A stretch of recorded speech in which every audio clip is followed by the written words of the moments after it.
Students welcome to my YouTube channel HK Alam tutorial. আজকের এই নতুন ভিডিওয় আমি মধ্যশিক্ষা পর্ষদের অষ্টম শ্রেণীর যে ইংরেজি বই রয়েছে তার প্রথম যে গল্প রয়েছে দ্য উইন ক্যাপ, সে উইন ক্যাপের আমি বাংলা মানে এটা পড়বো। প্রথম যে পার্টটা রয়েছে সেই পার্টের এবং তোমাদেরকে বোঝানোর চেষ্টা করব। তো তার আগে তোমরা যারা আমার চ্যানেলে নতুন তারা অবশ্যই আমার এই চ্যানেলটিকে সাবস্ক্রাইব করো এবং সাবস্ক্রাইবের পাশে যে বেল আইকন আছে সেটিকে ক্লিক করো।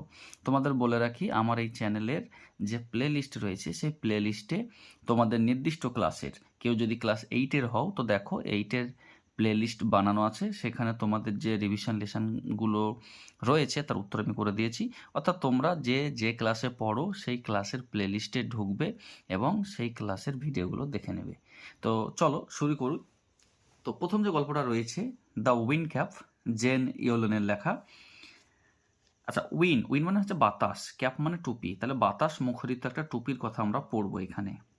ঠিক আছে, দেখো লেখিকা হচ্ছেন জেন ইয়েলেন, আমরা তার সম্বন্ধে একটু জেনে নিই। জেন হিয়াট ইয়েলেন 1939, অর্থাৎ জেন হিয়াট ইয়েলেন 1939 সালে জন্ম, তার মৃত্যু এখনও হয়নি তাই সালটা দেওয়া নেই। ইজেন American author and editor of folklore, তিনি একজন আমেরিকার লেখক বা লেখিকা বলতে পারি, লেখিকা এবং সম্পাদিকা।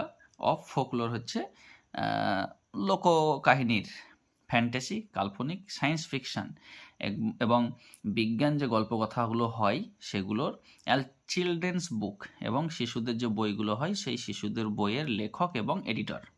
ঠিক আছে, অর্থাৎ যদি আমরা সোজাভাবে বলি তাহলে সেটা হলো তিনি শিশুদের বই এবং যে সায়েন্স ফিকশন হয়, বিজ্ঞানের যে কল্পকাহিনীগুলো হয় সেই কল্পকাহিনীগুলোর লেখিকা এবং সম্পাদিকা ছিলেন। তারপরে কি বলছে, she has written over 280 books, তিনি প্রায় 280খানার উপরও বই লিখেছেন।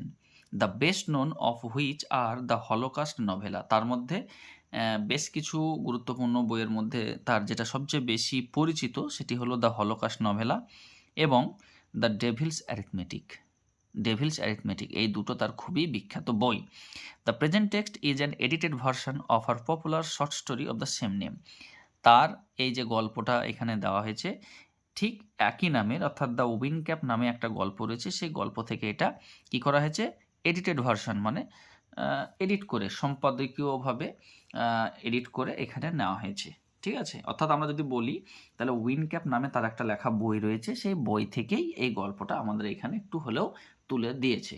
ঠিক আছে, তো আমরা গল্পটা পড়বো, তোমরা একটু বোঝার চেষ্টা করবে, আমি খুব ধীরে ধীরে তোমাদের বাংলা মানেগুলো বলে দেবো, আশা করছি তোমাদের ভালো লাগবে।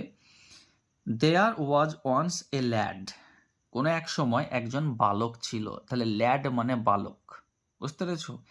ল্যাস মানে বালিকা, আমরা বয় মানে বালক জানি, গার্ল মানে বালিকা জানি, কিন্তু ল্যাড মানে বালক, ল্যাস মানে বালিকা। There was once a lad who wanted to be a sailor, এক সময় একটা বালক ছিল যে সব সময় চাইতো নাবিক হতে, সেইলার মানে হচ্ছে নাবিক। But his mother would not let him go to the sea, কিন্তু তার মা তাকে কখনোই সমুদ্রে যেতে দিতেও না। Child, what do you know of sailing, বাছা তুমি সমুদ্রের যাত্রা সম্বন্ধে কি জানো? এটা দেখো কোটেশনের মধ্যে আছে, মানে তার মা বলছে। সি উড সে, তিনি প্রায়ই বলতেন। ইউ আর এ ফার্মার সান, তুমি একজন চাষির ছেলে। You know the turn of the seasons, তুমি ঋতু পরিবর্তন সম্বন্ধে জানো। And the smell of the soil, এবং মাটির যে সুগন্ধ সেই সুগন্ধ সম্বন্ধে জানো, বা মাটির যে গন্ধ সেই সম্বন্ধে তুমি জানো। But you do not know the sea, কিন্তু তুমি সমুদ্র সম্বন্ধে কিছু জানো না। তাহলে একজন চাষির ছেলে হলে সে কি জানবে বলো তো? সে বেশিরভাগ জানবে ঋতু পরিবর্তন কখন হয়, কোন ঋতুতে কোন চাষ করলে ভালো হবে এটা জানে, মাটি সম্বন্ধে তার ধারণা ভালো থাকে, অর্থাৎ সে সমুদ্র সম্বন্ধে ভালো জানে না। যেহেতু এই বালকটি একজন চাষির ছেলে তাই তার ঋতু পরিবর্তন, মাটি এইসব সম্বন্ধেই জানা দরকার, সে সমুদ্র সম্বন্ধে বেশি জানে না, এটা তার মা বলতো, তাই তাকে সমুদ্রে কখনোই যেতে দিত না। তাহলে প্রথম প্যারাগ্রাফটা তোমরা বুঝতে পেরেছো। চলো আমরা এবার দ্বিতীয় প্যারাগ্রাফটা দেখি। Now the boy whose name was John, এই যে বালকটার কথা আমরা পড়লাম সেই বালকটির নাম ছিল John. Had always obeyed his mother, obeyed মানে মান্য করা, মেনে চলা, সে সবসময় তার মাকে মেনে চলতো, মান্য করত। So he went about his farm work with a heavy heart. Heavy heart মানে হচ্ছে মন ভারাক্রান্ত হয়ে, মন ভারী করে। তাই সে কি করলো, তার খামারে চলে গেল। ফার্ম মানে খামার। Work with a heavy heart, এবং মন ভারী করে কাজ করতে শুরু করলো খামারে। But did not again mention the sea, কিন্তু এর পরে সে আর কখনো সমুদ্রের কথা বলেনি। মেনশন মানে হচ্ছে উল্লেখ করা, তার জন্য বলছে যে সে এরপর থেকে আর কখনোই সমুদ্রের কথা উল্লেখ করেনি।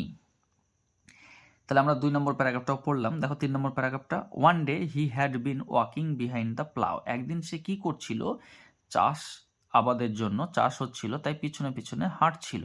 আমরা জানি নাঙল মানে মানে বহার সময় যে চাষি হন উনি পিছনে পিছনে হেঁটে চলেন। তো ঠিক জন এভাবেই হেঁটে চলেছিল নাঙলের পিছু পিছু। He all but ran over a tiny green turtle on a clod of ডাট। সে অল বাট র্যান ওভার, সে একটু একটু এগিয়ে গিয়ে, দূরে গিয়ে দেখলো যে একটা ছোট্ট সবুজ কচ্ছপ, টিনি মানে ছোট্ট, গ্রিন মানে সবুজ, টার্টল মানে হচ্ছে কচ্ছপ, অন এ ক্লড অফ ডাট, কাদার যে গর্ত হয় না, মানে জমিতে যদি জল থাকে এবং সেখানে যদি আমরা হাঁটাহাঁটি করি বা গরু বা মোষ চাষের জন্য যদি আমরা ব্যবহার করি এবং সেগুলো যদি পা রাখে সে কাদাতে, তাহলে যে গর্তগুলো তৈরি হয় সেগুলোকেই বলছে ক্লড। ঠিক আছে, তো সে একটা ছোট্ট সবুজ কচ্ছপকে সেই মাটির গর্ততে দেখতে পেল। কে? John. He picked the turtle up, সে কি করলো, সেই কচ্ছপটাকে তুলে নিল। And set it on his head, এবং সে তার মাথার উপরে রাখলো সেই কচ্ছপটাকে। Where he knew it would be safe, কারণ সে জানতো যে মাথাতে থাকলে সে সুরক্ষিত থাকবে, মানে ভালো থাকবে। না হলে কি হবে, চাষ করার সময় সেই কচ্ছপটা মারা যেতে পারে, চাপা পড়ে যেতে পারে। সেই জন্য সে কি করলো, কচ্ছপটাকে তুলে তার নিজের মাথার উপরে নিয়ে নিল, কারণ সে জানতো মাথার উপরে রাখলে কচ্ছপটা বেঁচে থাকবে, সে সুরক্ষিত থাকবে। When he was done with ploughing, তার যখন চাষ করা হয়ে গেল জনের, হি প্লাকড দ্য টার্টেল, প্লাকড মানে নেওয়া, তুলে নেওয়া, ওর মাথা থেকে নামালো। ঠিক আছে, হি প্লাকড দ্য টার্টেল মানে জন এবার সে কচ্ছপটাকে মাথা থেকে নামালো। ফ্রম হিজ হেড, তার মাথা থেকে, আমরা পড়লাম। To his utter surprise he found that it had turn into a tiny green fairyman. সে অবাক হয়ে গিয়ে এবার দেখলো সেই ছোট্ট কচ্ছপটা এবার একটি ছোট্ট সবুজ পরিমাণবে পরিণত হয়ে গেছে। তাহলে কচ্ছপটা এবার কি হয়ে গেছে, টার্ন ইনটু মানে পরিবর্তন হয়ে এ টিনি গ্রিন ফেয়ারিম্যান, একটি সবুজ ছোট্ট পরিমাণবে পরিণত হয়ে গেছে। দ্যাট স্টুড আপন হিজ পাম, সে কি করে আছে, তার হাতের তালুতে দাঁড়িয়ে আছে। অ্যান্ড বাউড মানে একটু ঝুঁকে আছে। দেখো ছবিতে তোমরা দেখছো যেভাবে হাতের তালুতে দাঁড়িয়ে আছে এবং সামনের দিকে একটু ঝুঁকে আছে, সেম এটাই বুঝিয়েছে ইংলিশটাতে, বাউড মানে একটু ঝুঁকে যাওয়া। ঠিক আছে, আর পাম মানে হাতের তালু। তাহলে সেই ছোট্ট পরিমাণবটি তার হাতের তালুতে সামনের দিকে ঝুঁকে রয়েছে। I thank you for your kindness, তোমার দয়ার জন্য আমি তোমাকে ধন্যবাদ জানাই। Tell me your heart's desire, তোমার মনের ইচ্ছা কি সেটা আমাকে বলো। হার্টস ডিজায়ার মানে মনের ইচ্ছা।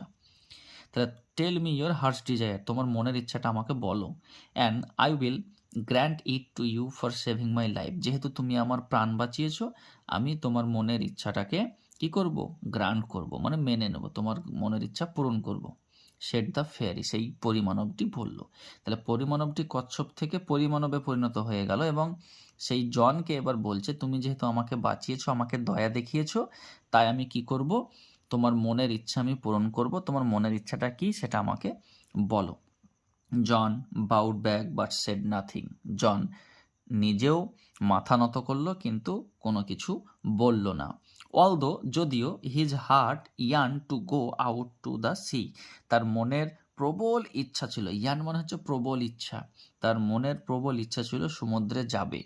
He did not express his wish, কিন্তু সে তার মনের ইচ্ছা প্রকাশ করলো না। এক্সপ্রেস মানে প্রকাশ করা বা বলা, তাহলে সে তার মনের ইচ্ছাটা কিন্তু বলল না বা প্রকাশ করলো না।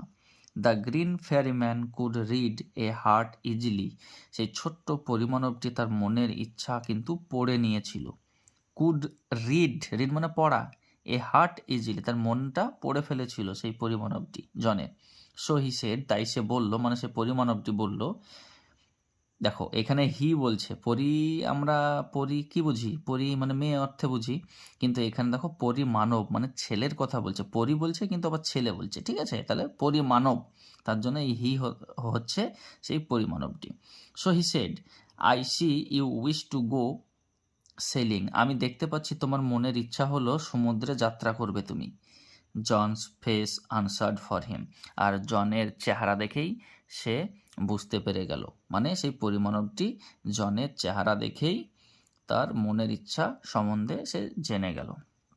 তো আশা করছি তোমাদের খুব ভালো লেগেছে এই ভিডিওটি।